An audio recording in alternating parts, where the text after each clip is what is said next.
El Partit Popular en aquesta legislatura ens vol acostumar a tot un seguit de reteades a molts nivells, però també de dins la sanitat pública. El fet de ser una persona empadronada a l'estat espanyol o a Palma, en aquest cas, tenia dret a la sanitat pública, tenia una targeta sanitària que li permetia accedir a tots els serveis de la sanitat pública en ple dret. Des de fa poc temps, el Partit Popular ha negat aquest dret a totes les persones empadronades. Hi ha moltes persones que viuen aquí i que no tenen dret a la salut pública, no tenen dret a la targeta sanitària. Per nosaltres això és un greu atac en els drets i en els serveis públics i sempre ho han denunciat, com ja sabeu.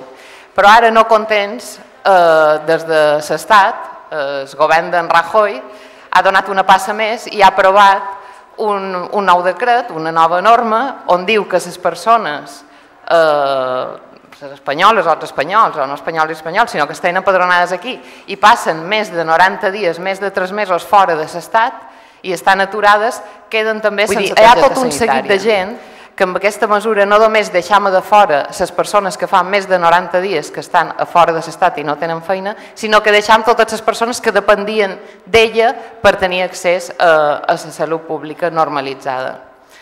Hem de recordar que des del Partit Popular se va introduint sempre un discurs de que la sanitat pública és molt cara, que no se pot pagar, que no és sostenible i que només hi té dret les persones que estan d'alta a la seguretat social o que d'alguna manera només tenen dret a la salut les persones que la paguen de manera directa.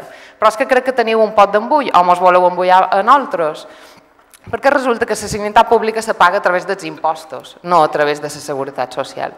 I és una gran fal·làcia voler fer-nos creure que només té dret a la salut pública normalitzada les persones que estan d'alta a la seguretat social. Perquè aquí tothom, per sort o per desgràcia, tothom pagam impostos i tothom volem tenir dret en aquests serveis. Es voleu canviar el model social, el model econòmic, el model d'estat que teníem fins ara, però és que a més el voleu canviar per fer reteades, per reduir drets i llibertat de les persones. I aquest és un exemple més. En primer lugar, y como siempre suelo comenzar este tipo de proposiciones, quería exigir responsabilidad y rigor al tratar este tipo de temas, porque creo que crear una alarma social es innecesario en este tipo de temas.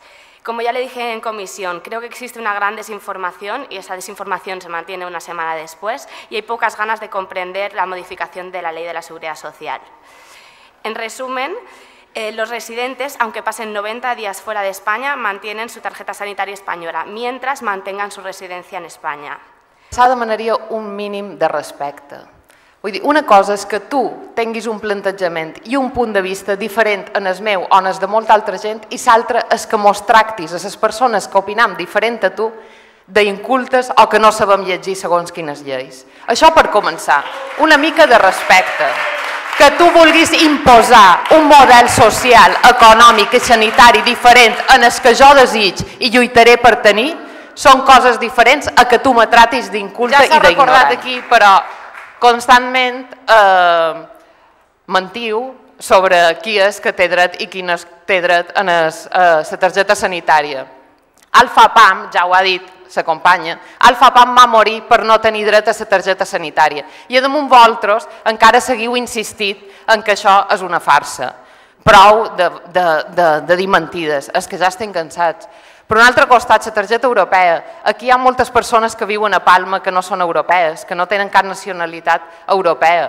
També volem que tota aquesta gent tingui dret a la targeta sanitària. És que estem cansades de que constantment ens vulgueu inculcar una moralitat i un model que nosaltres no volem.